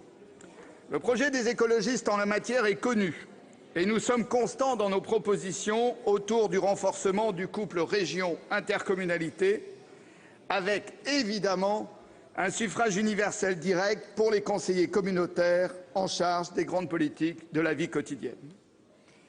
Tout nouveau projet de loi renforçant les compétences des élus locaux et régionaux, permettant une plus grande lisibilité de l'action publique territoriale, nous semble donc aller dans le bon sens et nous sommes prêts à le soutenir. Nous avons donc applaudi, Monsieur le Premier ministre, à une bonne part de vos annonces en avril dernier sur ce nécessaire engagement d'un processus fort et rapide pour redessiner les contours de l'action publique territoriale, la rendre plus cohérente, avec comme symbole de cette volonté de faire simple et efficace l'annonce de la suppression du département, vieille revendication des écologistes. Le projet pouvait paraître audacieux, vous sembliez prêt à bousculer tous les conservatismes et nous nous apprêtions déjà à investir nos modestes forces sénatoriales à vos côtés pour vous aider dans la bataille difficile qui s'annonçait dans cet hémicycle face à tous les conservatismes que bousculait déjà votre volontarisme affiché. Aujourd'hui, Monsieur le Premier ministre, nous répondons présent, mais nous sommes quand même un peu désorientés, avouons-le. Où est en effet le champ de bataille? Où est la ligne de front? Les lignes ont tellement bougé depuis 6 mois, les alliances se sont scellées, dénouées, recomposées, et plus personne ne s'y retrouve vraiment.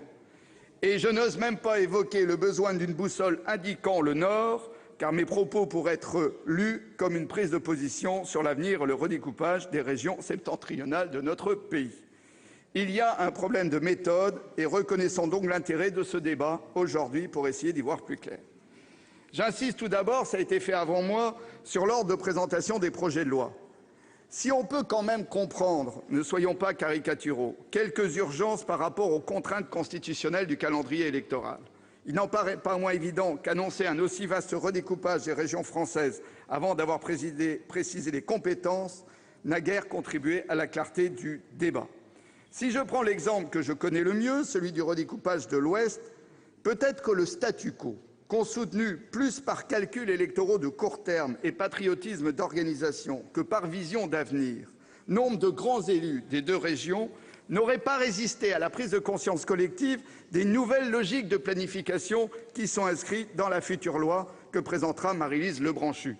On peut s'interroger, est-ce que les élus régionaux de ces 2 régions administratives, Bretagne et Pays de la Loire, auraient pu continuer à soutenir un statu quo indéfendable sur le fond s'il avait fallu expliquer aux citoyens que nous aurions ainsi demain un schéma prescripteur régional d'aménagement du territoire qui ne chapeauterait même pas l'axe majeur d'aménagement de l'Ouest, qui est l'axe Rennes-Nantes, qui va se retrouver tronçonné entre 2 schémas prescriptifs différents.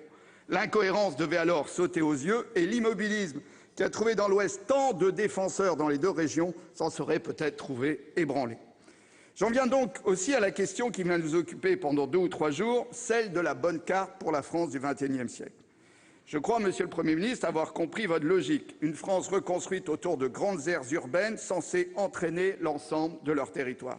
Une grande région pour Bordeaux, Toulouse, Lyon, Marseille ou Lille, une armature urbaine pour la Normandie ou l'Est de la France.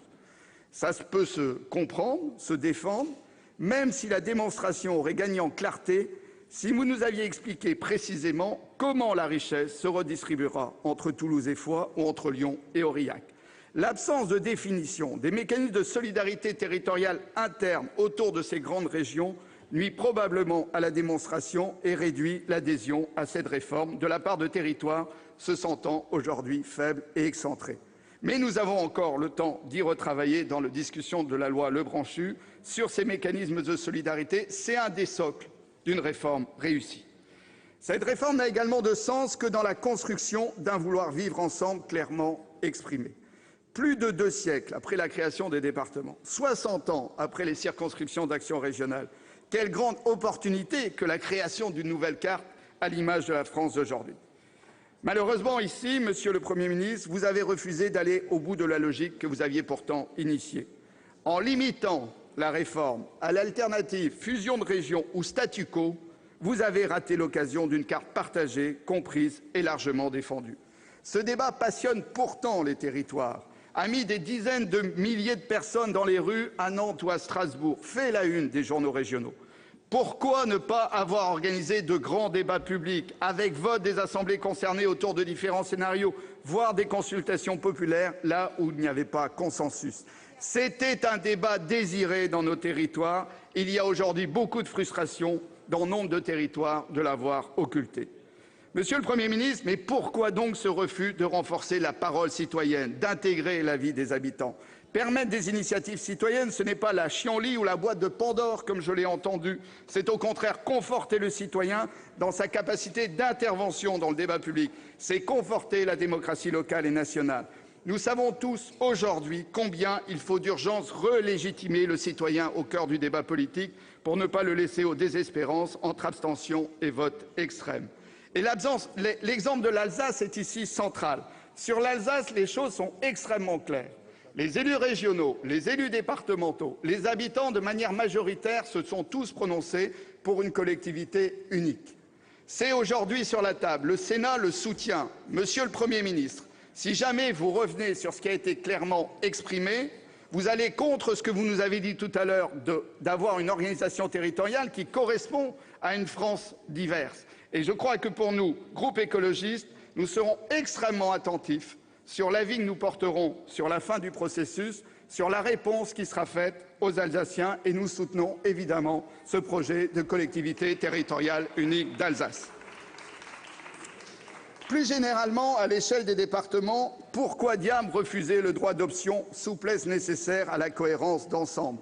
Le Sénat, en première lecture, avait facilité ce droit d'option. L'Assemblée nationale, avec le soutien du gouvernement, l'a supprimé. Nous le regrettons profondément. Ce besoin de souplesse au service d'une carte partagée dépassait pourtant les clivages politiques habituels. Nous n'étions pas très loin d'un consensus. Et je vous dis ici, au nom du groupe écologiste, notre incompréhension de la position gouvernementale sur le fond comme sur la capacité de respecter les travaux du Sénat quand le Sénat exprime lui-même sa volonté de trouver des consensus.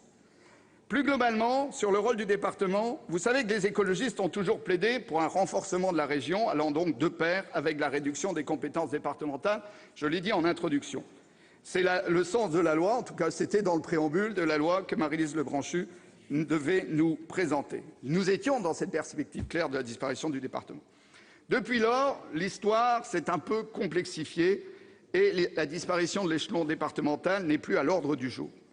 Cette évolution dans le discours a été un peu caricaturée, parfois réduite à un accord avec un groupe de la majorité, voire un accord un peu politicien. Je veux dire ici que nous rejoignons aujourd'hui en partie ces conclusions sur l'avenir du département. Autant les départements n'avaient pas de sens dans de petites régions, autant leur maintien comme échelon entre petites intercommunalités et grandes régions, avec les compétences principalement de l'action sociale, fait sens. Pour avoir, comme d'autres, échangé avec nombre d'élus d'intercommunalités de mon département, je peux aussi témoigner de leur refus de se voir confier les compétences sociales et donc leur volonté de maintien de l'échelon départemental. Sur ce point, je crois que le débat a fait évoluer les visions, y compris chez les sénateurs écologistes. Mais pour autant, ne faut-il pas faire évoluer ce département? Je vous propose même, Monsieur le Premier ministre, un slogan simple: moins de régions, moins de départements. C'est simple et lisible. Je prends toujours l'exemple de l'axe Nantes-Rennes, un département unique de Haute-Bretagne entre Nantes et Rennes, avec des problématiques territoriales qui sont exactement les mêmes pour l'ensemble des territoires entre les deux grandes métropoles. C'est le sens de l'histoire. Et pour citer le président Mézard, faites plus confiance à l'intelligence territoriale. Dans ce cadre-là, sur l'avenir du département, reposons-nous demain, alors je sais que ça ne passera pas ici tout de suite, la question du bicamérisme.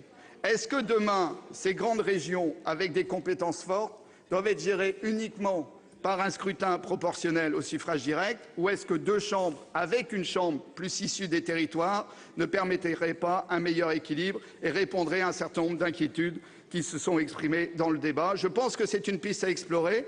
C'est une piste qui existe ailleurs en Europe. Elle n'est absolument pas exogène au débat. De même, mais nous n'aurons pas le temps d'y revenir ce soir, la question du statut de l'élu local est une question clé de cette réforme. Les élus locaux ont aujourd'hui un rôle fondamental dans le maintien de la cohésion sociale et territoriale dans ce pays. Il faudra revenir sur le statut de l'élu local, il faudra de nouveau le renforcer. Et il faudra, et ça a été dit juste avant moi, rassurer les fonctionnaires territoriaux qui s'inquiètent beaucoup pour leur avenir, qui ont effectivement l'impression d'être aujourd'hui ballottés au gré des débats. Ils sont eux aussi des acteurs clés de la cohésion de nos territoires. Monsieur le Premier ministre, nous avons donc aujourd'hui énormément d'interrogations sur cette réforme. C'est une réforme au milieu du gué. Dans le brouillard de ces compétences nouvelles mal définies, permettront-elles le maintien de la cohésion territoriale ou son renforcement? Dans l'inconnu, et ça a été dit, de la place de l'État demain dans cette nouvelle architecture. Dans l'angoisse aussi d'élus locaux craignant de perdre pied par manque de moyens financiers. Eh bien, dans ce brouillard, nous avons effectivement un peu de mal à apercevoir l'autre rive. Pour dissiper ce brouillard, il faut aujourd'hui un souffle décentralisateur bien plus fort. Nous sentons bien quelques brises agréables, mais toujours aussi bien légères. Monsieur le Premier ministre, pour franchir la rivière, un bond est préférable à une étape, surtout au milieu du gué. Le groupe écologiste soutiendra une réforme ambitieuse et lisible, mais pas une réforme qui resterait au milieu de la rivière. Je vous remercie. Merci à notre collègue. La parole est maintenant à Madame la Présidente Éliane Assassi pour le groupe communiste républicain et citoyen. Ça va. Vous avez la parole, Madame la Présidente. Merci, Monsieur le Président, Monsieur le Premier ministre, Mesdames et Messieurs les ministres, mes chers collègues. Merci d'abord au Président Larcher pour votre initiative et merci à Monsieur le Premier ministre d'être parmi nous cet après-midi pour clarifier cette réforme territoriale. Avant toute chose, quitte à empiéter sur mon temps de parole, permettez-moi de vous faire part de l'émotion de mon groupe après le décès, dans des conditions qui restent encore à déterminer, du jeune Rémi Fraisse, qui manifestait pour la suspension des travaux du barrage Stevens dans le Tarn. On ne peut pas mourir à 21 ans. Nos pensées sont tournées vers sa famille, ses proches, et nous espérons que la lumière sur ce drame sera faite au plus vite. Mes chers collègues, notre débat de cet après-midi ne peut pas, à notre avis, être déconnecté de ce qui se passe dans le pays. Chômage en constante progression, croissance quasi nulle, demande agonisante et l'austérité bien présente alors que les déficits sont à leur paroxysme. De manière générale et principalement dans ces circonstances, vous n'êtes pas sans savoir que les élus, les collectivités sont souvent les derniers remparts, certains disent les boucliers, contre la dislocation du tissu social. Monsieur le Premier ministre, en quelque sorte, avec votre déclaration d'aujourd'hui sur la réforme territoriale, vous nous présentez à nouveau votre projet de société. Libéral, social-libéral, je vous laisse le soin de le qualifier. Pour ma part, ce qui m'intéresse, ce sont les contenus et c'est le sens. Mais une chose est sûre, ce projet tourne le dos aux valeurs qui ont construit la gauche au fil des décennies. Peu sont celles et ceux qui croient aujourd'hui que l'objectif de votre politique est de répondre aux espoirs de mai 2012. D'ailleurs, vous ne cessez vous-même de le répéter, vous voulez casser le lien avec cette gauche que vous avez reniée alors qu'elle fonde pourtant votre seule légitimité politique. Votre gouvernement a entériné une politique de l'offre conforme aux souhaits du MEDEF et pour la financer, vous vous attaquez à notre protection sociale, à notre code du travail et à nos collectivités. En résumé, vous demandez des efforts à la population pour améliorer la situation du pays alors que vous faites des cadeaux aux entreprises et à leurs actionnaires. Autant de choix qui n'offrent pas de différence de fond avec la politique économique menée par la droite. Entre deux mots, vous ne laissez qu'un seul choix aux Français, celui de choisir entre le moins pire, soit la réduction de 50 milliards que vous proposez, soit le pire, avec une réduction de 120 milliards voulue par la droite. Mais pire, ou moins pire, c'est toujours pire, et ce n'est ni pour l'un ni pour l'autre que nous avons voté. Certes, vous n'êtes pas, Monsieur le Premier ministre, je dois le reconnaître, le seul responsable des évolutions libérales en matière économique et sociale de la société. Il en est de même pour le sujet qui nous occupe aujourd'hui, l'organisation du territoire. Cette évolution remonte à de longues années. Après les grands espoirs suscités par les lois de décentralisation de 82, la loi constitutionnelle du 28 mars 2003 fut celle qui a amorcé le morcellement de la République. Le Premier ministre de l'époque, notre collègue M. Raffarin, en avait fait sa réforme clé. La clé d'une politique libérale totalement revendiquée, dont l'objectif a été d'opérer de vastes transferts d'activités publiques rentables vers le secteur privé et de diminuer considérablement les dépenses publiques. Les réformes engagées par Nicolas Sarkozy ont poursuivi une logique du désengagement financier et politique de l'État avec une méthode, celle de la mise en compétition à la libérale des territoires mortifères pour les communes. La réforme des collectivités territoriales de 2010, que pourtant toute la gauche avait combattue, n'a été ni abrogée ni détricotée par votre gouvernement. Seul le conseiller territorial, qui remplaçait les conseillers généraux et régionaux, a été supprimé par l'adoption d'une PPL déposée par notre groupe au Sénat. Réformer nos territoires pour réformer la France. Voilà la formule utilisée par le président de la République pour justifier sa politique territoriale qui remet en cause l'architecture institutionnelle de notre pays. Cette réforme territoriale vise 3 objectifs. Imposer l'austérité, attiser la concurrence entre les territoires et ouvrir de nouveaux espaces de profit pour les marchés, tout en détruisant la démocratie locale. Précipiter cette réforme, qui plus est sans consulter le peuple, est le symptôme de la poursuite des attaques portées contre la République, dénotant un vrai mépris pour la démocratie et la souveraineté populaire, en se pliant à la seule volonté de la Commission européenne, dont l'ambition est de dissoudre, en promouvant les régions, le cadre national pour faciliter la circulation des capitaux et des travailleurs sans droit. Scindée en plusieurs textes, cette réforme est devenue illisible, quoi qu'en disent certains, pour nos concitoyens. Comment peuvent-ils s'y retrouver quand les élus locaux eux-mêmes s'y perdent? En fait, elle s'attaque aux 2 collectivités les plus proches des citoyens, celles qui sont à leur côté dans leurs difficultés. Cela ne peut donc que renforcer la crise politique et donc engendrer une remise en cause de la cohésion sociale. Répondant aux attentes de la Commission européenne et du top secret Comité des régions, la suppression des départements et la réorganisation libérale du territoire marquent la volonté de réduire à son maximum l'expression de la souveraineté populaire. En ce sens, l'adaptation du territoire au libéralisme sacrifie les structures démocratiques pour mieux s'éloigner de l'intérêt général. Par ailleurs, ce projet porte une conception recentrée sur ses missions, une conception de l'État recentrée sur ses missions régaliennes, telle qu'elle est promue par les idéologues du libéralisme et leurs traités européens afin de réduire les dépenses publiques. Cet aménagement du territoire entraînera nécessairement une mise en concurrence internationale, européenne et nationale des territoires. Elle aura pour conséquence prévisible d'approfondir le fossé entre les régions à fort potentiel économique et les autres. Les régions riches ne vont certainement pas tirer les régions les plus pauvres, elles vont en réalité être un véritable trou noir qui aspirera l'essentiel des richesses.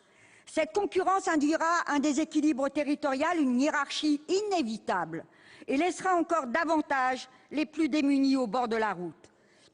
Mettre en concurrence des territoires participe du démantèlement des services publics, garant du principe d'égalité. De ce point de vue, ce qui nous sépare profondément, c'est notre attachement au principe républicain d'unicité des services publics. Or, cette réforme porte dans ses fondements mêmes l'éclatement de l'égalité républicaine. Cette mise en concurrence a d'ailleurs été poussée à son paroxysme avec la création des métropoles. Ces dernières, dans un objectif de concentration et d'optimisation économique, créent de grands centres économiques adaptés au marché et met à la disposition des multinationales et du marché capitaliste un espace dans lequel il va pouvoir trouver tout ce dont il a besoin pour satisfaire ses appétits. En clair, tout est fait pour mettre les institutions au service des dogmes de rentabilité et de compétitivité. Nous n'acceptons pas, Monsieur le Premier ministre, que votre gouvernement, qui tient sa légitimité du peuple de gauche, avance et répète, comme un vieux disque rayé, ce fameux argument de la réduction des dépenses publiques. Le regroupement et la mutualisation permettraient, selon vous, de faire des économies sans licenciement, tout en améliorant les prestations à la population. Alors je dois dire que qui, à part vous et vos amis bien évidemment, peut sincèrement soutenir cette thèse? Beaucoup considèrent aujourd'hui, y compris des agences de notation, c'est un comble, donc beaucoup considèrent que les frais de regroupement des organisations nouvelles vont coûter plus cher pendant 5 à 10 ans. Ce ne sont pas les frais de structure ni les fonctions support qui coûtent le plus dans nos collectivités territoriales, mais les services mis en place en faveur de la population. Il n'y aura réduction des coûts qu'au prix, bien évidemment, d'une réduction brutale des services, ce qui est bien l'objectif inavoué de cette réforme. Si les collectivités dépensent pour se réorganiser et que, dans le même temps, les dotations de l'État baissent, alors les collectivités devront réduire leurs actions en direction de la population ainsi que leurs investissements. Mais ce mouvement est déjà à l'œuvre et l'austérité gagnera toujours plus l'action locale. Comment pouvez-vous ignorer, Monsieur le ministre, à ce point la colère qui monte chez les élus, chez les fonctionnaires, chez nos concitoyens face à la réduction des dotations aux collectivités? Cet après-midi même, de nombreux maires ruraux sont venus dire cette colère devant le Sénat. Monsieur le ministre, Monsieur le Premier ministre, votre vision de la démocratie, de l'organisation des institutions et du territoire, enfin notre vision de la démocratie plutôt, n'est ni archaïque ni dépassée. C'est la politique du gouvernement qui n'est nullement tournée vers l'avenir et qui s'inspire des vieux préceptes libéraux à peine dépoussiérés des économistes des XVIIIe et des XIXe siècles, David Ricardo et Adam Smith. C'est votre politique qui ramène vers le passé notre pays. Retour sur les acquis sociaux au travers du PLFSS pour 2015. Destruction organisée des services publics. Culpabilisation des chômeurs. Atteinte aux droits des salariés. Coups donnés aux fonctionnaires. Recentralisation des pouvoirs et éloignement des centres de décision des citoyens et j'en passe. Sous couvert de modernité, c'est en réalité un recul démocratique majeur qui est en cours. Non, Monsieur le Premier ministre, pour reprendre vos propos, vos termes dans une interview accordée à un hebdomadaire qui a changé de nom, nous ne choisissons pas, comme vous le dites, de défendre les solutions d'hier plutôt que de résoudre les problèmes d'aujourd'hui. Nous sommes des partisans déterminés du progrès et le progrès, selon nous, c'est placer l'humain au cœur des décisions et non la logique financière et comptable, comme vous le faites, vous. Nous sommes favorables à une évolution des structures locales.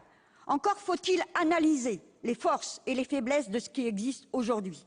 C'est pourquoi nous proposons, dans le respect des structures démocratiques existantes, de remettre à plat notre organisation territoriale, accompagnée d'une réforme fiscale renforçant, vous savez, cette fameuse réforme fiscale dont nous avons longtemps entendu parler puis qui a été enterrée, donc accompagnée d'une réforme fiscale renforçant la libre administration des collectivités et les outils de péréquation sur la base de 4 axes cardinaux: démocratie, proximité, coopération, service public. Nous sommes pour une profonde rénovation de nos institutions, rénovation tournée vers le partage et non la domination des unes sur des autres. Dès lors que ce sont les objectifs de service public et d'épanouissement humain qui priment, nous sommes, Monsieur le Premier ministre, favorables à des regroupements de territoires, dès lors également qu'ils se font sur la base de projets convergents, respectueux de l'unicité de la République.